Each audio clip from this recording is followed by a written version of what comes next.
How in the world can anybody use this in an emergency? It's ridiculous. Okay. Guess this will get me to the gas station at least.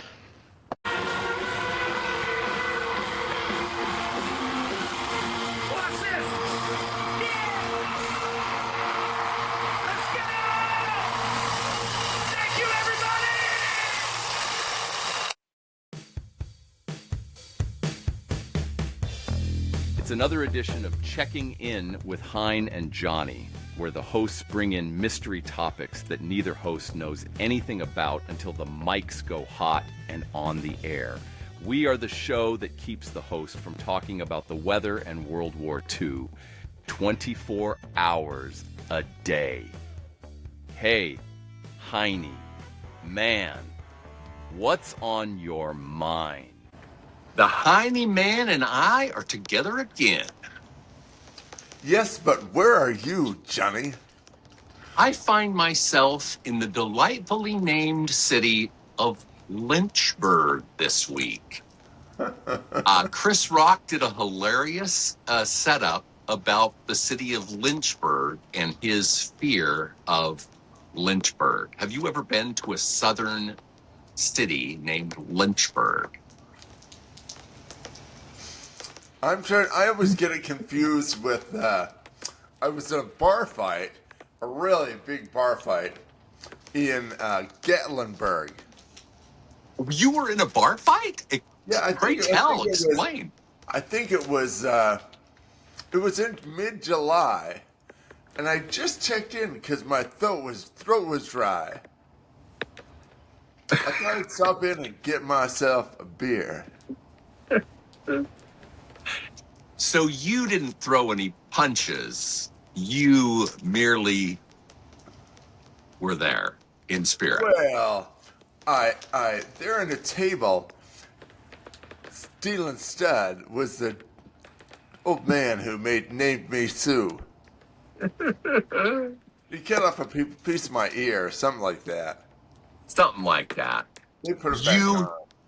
You seem fine even after your Gatlinburg dust up. Yes. I made him beg in the street. And then he told me all this stuff about he was making me tough, and then I just shot him anyway. Just Folsom to watch Prison. him die. And yeah. Folsom Prison is your neighborhood. Well. Yes, I know Lynchburg. I don't know. Is it in Virginia? Well, not that I'm great at geography. I definitely did not. As you know, I paid zero attention in school. But I believe there are many, many, many Lynchburgs. Can you think of a reason other than the heinous crime of lynching that a city would call themselves Lynchburg? What if Jane Lynch lived there? Her ancestors, and it was mainly because of Jane Lynch's great family. That would be interesting. Well. I don't think it is. Yeah, no, it's not because they're famous for hangings. No, hangings. Geez. It's so horrible. I mean, it is horrible, but the city itself is tiny. The one in Virginia is lovely, and it is small, my friend. It's a very tiny town, but it's gorgeous. Is it in the Blue Ridge? The Blue Ridge Mountains? Out there in the corner of the state? Out there in the tip? The western tip? I often don't get my tip everywhere. It should be, but this time I am copacetic with my tip. Yes. Are you close to Tennessee? I believe it is. We only had to drive, probably not that close, probably not super close. North Carolina's usually not too far from us. Again, I failed at geography, and I apologize for that. If I've been there, I was asleep. Yeah. Yeah, it's a super fun place to camp. It's gorgeous and it's not too cold. We've been talking about weather a lot, and it's delightfully comfortable. So I'm happy about that. I hear that you get to drive. Now, do they let you drive unassisted so that you angrily kill the pedestrians, or are you Yep. completely happy driving? Am I Man, I completely love it. happy? I do it Freedom. because it keeps me out of assisted living. Otherwise, the person who is my wife would just drop me off and say, "You take care of him. You change his diapers." But wait, Adios. I can She drive. got.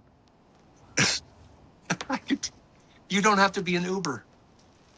No, Did you? Did your mom and dad ever take you to school when you were younger? Did you ever get driven regularly to school? no, No, neither did I. no. Now, Yeah, walk, no walk. kid walks to school. Yeah, Yeah, no. nobody walks to school. Nobody's walked to school for, it feels like 25, 30 years. Yep. They I might was think similar. we had the abominable snowman roaming our neighborhood and a walk. I had to walk. Oh yeah, same for me. I never got driven unless I had some sort of an appointment. It was a no drive situation. You know, my wife, she had to walk, and she Yeah. lived down by Holiday. It was like easily twice as far as me. It seemed like about a half a mile for me, all uphill in the snow, both ways. Yeah. So we are showing our age.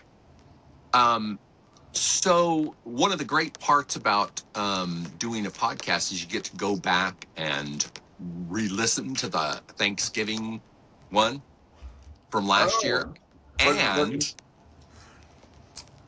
the lunchbox story about the bullies continues to delight me.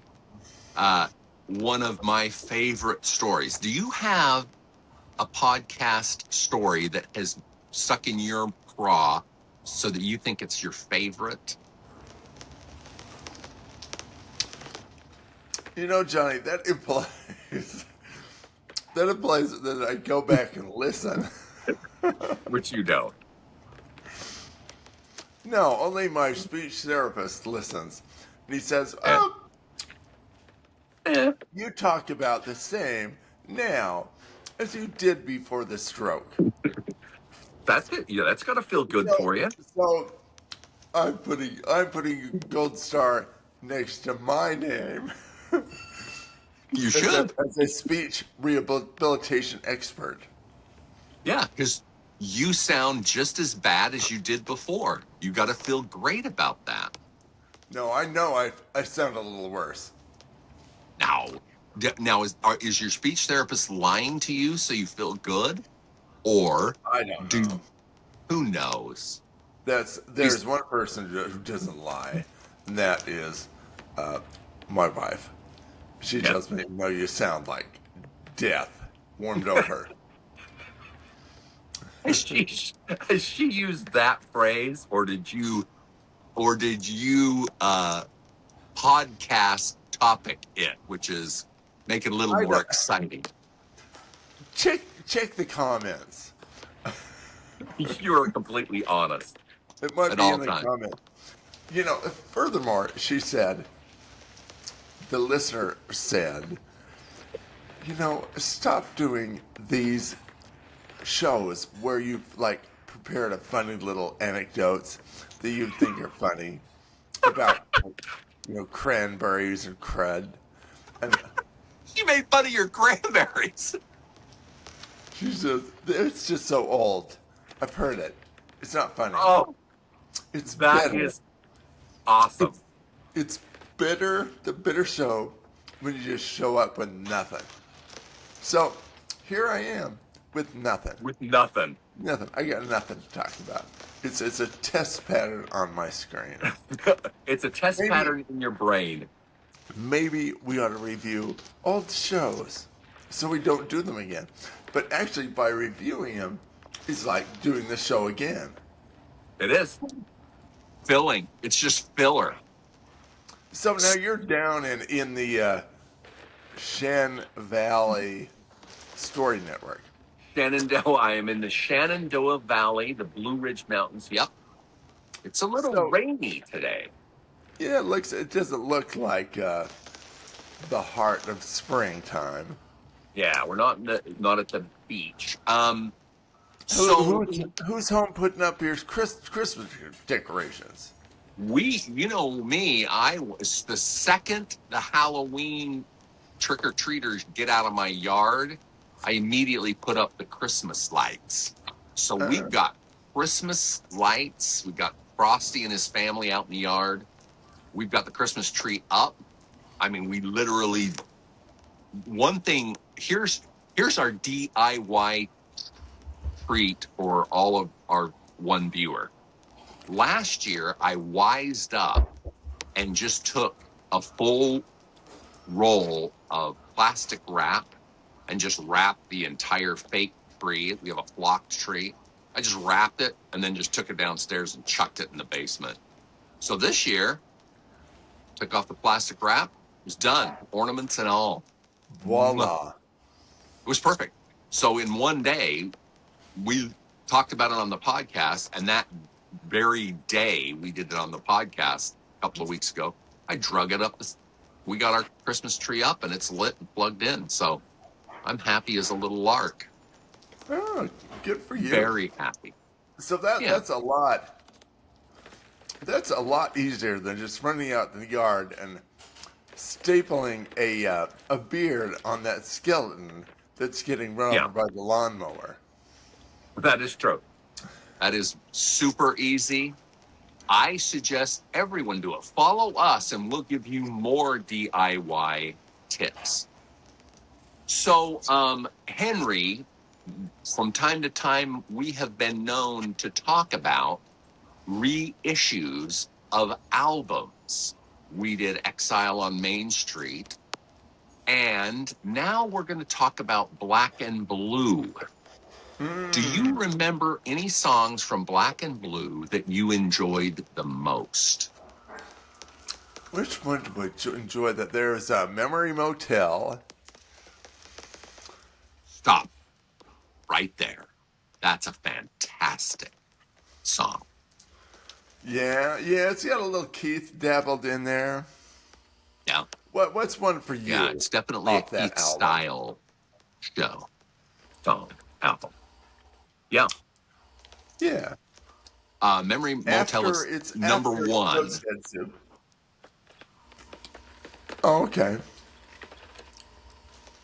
There's that. Well, anyway, that album. Cheerio, baby. Number two. That's the number two song on the album, and I do like that song a lot. The album got reissued in November, and it has now. If you buy expensive headphones, it has Dolby Atmos, so that the mix feels like the instruments are in front of you and at the top of you. I guess it's the same thing that you get when you go to a theater and there's 20 speakers. Well, that's what Dolby Atmos is. And so I got those headphones and put it on, and it was pretty cool because it does give you a kind of a 3D sense of the sound with this new reissue. So I do like it. I do like it, and I like the reissue. It was fun to hear it in a different way. So I continue to look forward to these 50-year-old things. I think they reissue them so they keep the copyright. I think for some reason, I think U.S. copyrights are like 50 years. You have to change it or reissue it, or you lose it. So I think that's why they're doing these. Only a guess. I have recorded. I have not watched it yet, but I am looking forward to watching the movie Performance. Ooh. from No, 1970 with Mick Jagger. yeah. And according to the little intro part that I watched, Mick is actually having sex with Anita Pallenberg in the movie or somewhere, so warming up for the movie. And that really peeved Keith Richards because he thought she was his girlfriend. Well, that's pretty common amongst the rock stars of that era. And they label it as a rather bizarre movie. And I'm I really looking forward to sinking myself teeth into that. And the song that's on that is I don't know. you're Tell drawing a me. blank. Memo from Turner. Oh, that's a good one too. Yeah, I but it's one that the Stones have never played at a concert. And oh, they never. it's kind of Mick Jagger did that Yeah. tune. But it's Yeah. good. I love it. It's kind of probably doesn't get a lot of airplay on the radio. It's a deep cut. Deep cut, as they say. Right. It is a deep cut. One of the interesting things about the album Black and Blue is I had never really thought that Mick had sung in a falsetto on Emotional Rescue. He sings the whole first part of the song in a falsetto.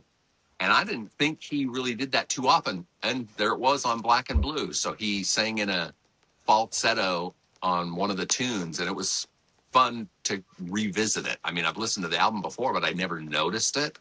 Which So, tune? I now, of course, what happens to me is I'm completely mentally deranged. So I can never remember anything. I could dig out the album. It's right here behind me. But No. that implies preparation for the show. Which Chris will be very mad at. Yes. Nothing. I mean, our viewers, will be mad if we do any preparation. But it was fun to revisit that album, and it ends up, a lot of those songs are some of my favorites. So that was kind of interesting. But one thing, they didn't add any outtakes or demos on the recent ones. They've added lots of outtakes and different versions. And Exile had like a bunch of new songs. And this one didn't have any new songs from that recording session, but it was still a lot of fun. So I look forward to that. Now, next podcast, we'll tease. You will tell us about performance, part of our eye candy. You will go over the 5-star, 4-star, 2-star thumbs up thing, and we'll be real film critics. And you will decide if Mick really was actually having sex on screen. Now, it brings up an interesting thing. You and I would be very angry if someone that we worked with had sex with our wife or girlfriend. But George Harrison, Keith, Mick, Eric Clapton, they pretty much had kind of a swapping type of thing. Well, I think Keith at that point gave her the boot. Yeah. Yeah, Went that was back it. and said, I think this is not in the Scouts code of conduct. This is the trustworthy loyal that didn't do the loyal very well, or trustworthy. She kind of hit all of the things. It was a groovy time, baby. I don't know. I can't wait to, maybe maybe the movie will be as good as the Rolling Stones Rock and Roll Circus. Unwatchable, really? Unwatchable. Oh no! But that was Yoko Ono's performances are magic. Oh my gosh, so bizarre. That, I mean, to call her an avant-garde artist is so not really honest about it, right? Um, did you ever listen to the Bare Naked Ladies a lot? Oh yeah, They're love very them. popular in the 90s. They've got they've got some funny, biting parody type songs, and one of them is "Be My Yoko Ono." And during the song, they stop for just a second, and the singer does, implying that that's how gorgeous Yoko Ono sings, and it's perfect. It's an imitation, and it's perfect, and it's horrible. She's horrible. I'm glad John Lennon never let her do a lot When of singing. they when they released that Rock and Roll Circus, I bought copies for all my relatives, I think and they have largely remained unopened. Kind of like the year I got them all, copies of Plan 9 from Outer Space. you love Plan 9. It was well documented on this podcast. The love of Plan 9 goes deep for the Henry. It goes into my love of Bela Lugosi. Yes. I had the entire collection of Ed Woodman material, Yeah. and my sister donated it to the thrift store. She's such a communist. Now, have you gotten I mean, one thing about reviewing the old episodes, your sister started watching the podcast. Does she still watch, or have we lost her as a listener? She was listening, which obviously meant nothing's going on that day, and it sparked her to watch Spinal Tap finally after 50 years, and she loved Spinal Tap. Oh yeah, absolutely. It is hard to believe some people have missed that particular. For instance, anybody who's interested or likes music, it's hard to believe they missed that when it came out. It wasn't popular. It's a cult hit now, but it wasn't supposedly popular. Maybe if I really exaggerate the sex scene in Performance, we'll create a new draw towards that film as well. This is a good moment to do a Spinal Tap video, and then we'll pretend like it was super funny. We'll be like, oh, that was hilarious.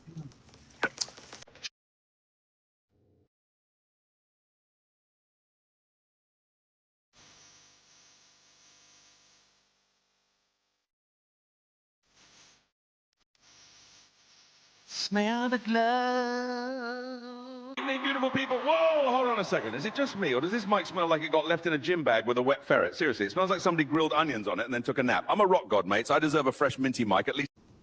Oh, that was awesome. It wasn't exactly what we thought it would be, but it was fun.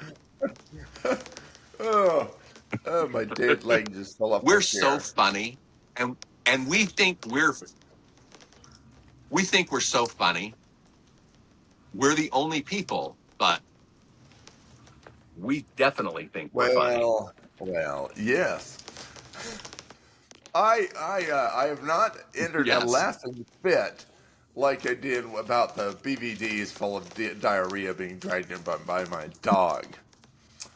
That was funny. I mean, I had a sore stomach.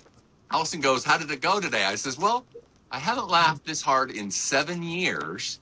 And then I explained, and what's sad about me and you is when I explained the situation to my wife, this is what she did. Oh, that sounds funny. It sounds a little just gross.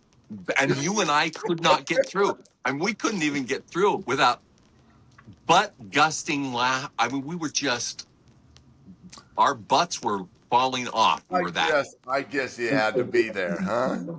Oh man, classic. That usurped you explaining the oysters on the Christmas tree for me, because that I asked you what your favorite one was. That my favorite one is now the BVD's full of It just, surprises. we couldn't get it out. I couldn't get it out to finish the It, bit. it was I was absolutely. overcome with laughter. It was intensely funny. For those who don't know what we're talking about, go back to our Thanksgiving episode and enjoy us talking about human feces for the 8,000th time. I think next time we should have a show dedicated to me crying, because it's about the same way. I'll say, maybe we could play Seasons in the Sun. And you can weep. Uncontrollable weeping. Oh, that's so bad. Or maybe Bobby Goldsboro, Honey. Oh, Honey and Seasons in the Sun. Just have a weep fest. Weep rock. Everybody loves weeping rock. It's just nothing about death and losing love story. Yes. Agreed. Yeah. So, pray tell me, do you know how to make spaghetti and meatballs, and have you ever made it?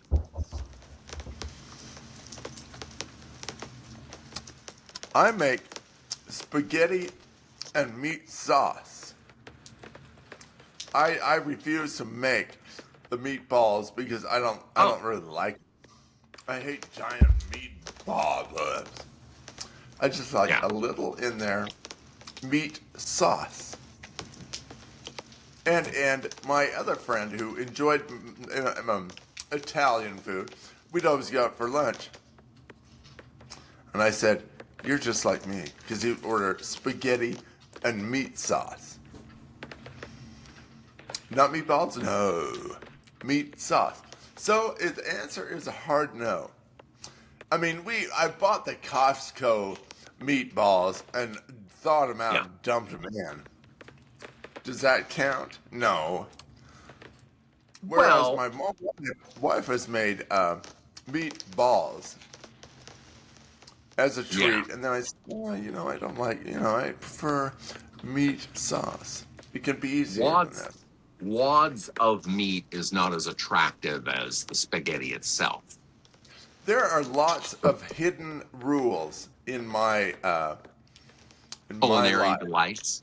Yeah. And that comes out usually as a complaint that doesn't go well. Usually I'm just bitching about the food, mainly. It's putting the toilet paper roll on right. Is it on right? It's like, no. If it's wrong, it's all over the floor. Like a little kitty was in the bathroom. Flopping it down. And I have brands of stuff I like to buy, and buying an off-brand. That was my entire life, though, was because we weren't rich like you guys. My wife and you lived with the rich folks, and I lived in the poor side of town. So we had nothing but Hydrox and fake soda. So we never, ever got Sprite. We got Shasta Lime. And that was quality. Okay, so down there in the poor section of town where you lived, did your mom ever make you clothes? She wasn't much of a seamstress. She had a job, so she hated us and spent as much time away from us as she could. I mean, I went to school in homemade clothes. Yeah. I don't know Yeah. if we saved any money by homemade clothes. Got some loud styles that nobody else was wearing. We have come to the end of our delightful podcast this week. We are coming up on Christmas. What are you doing this week to prepare for the festivities? Probably hiring somebody to put up my lights. Nice. Or I'm saving it for my son when he visits. And I'm gonna put him up on the He'll ladder. love it. Oh, My yeah. kids love it when I put them up for assignments when they walk in the door. I used to do such daring things on the ladder. And No now more. they can't stay off of that, Henry. No, no, Only no. have one arm. Not for you, my friend.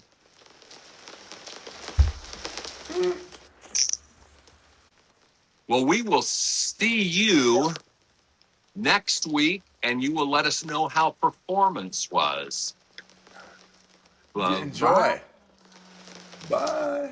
Thanks for listening to Checking In with Hein and Johnny. You can follow all things Hein and Johnny by subscribing to Checking In with Hein and Johnny anywhere you listen to podcasts. Checking In with Heine and Johnny is sponsored by Conveyors and Equipment. They supply, design, and service all types of conveyors, belting, and material handling equipment since 1972. With 3 locations to serve you, Salt Lake City, Albuquerque, and El Paso. Find them on the web at conveyequip.com. That's ConveyeEquuip.com.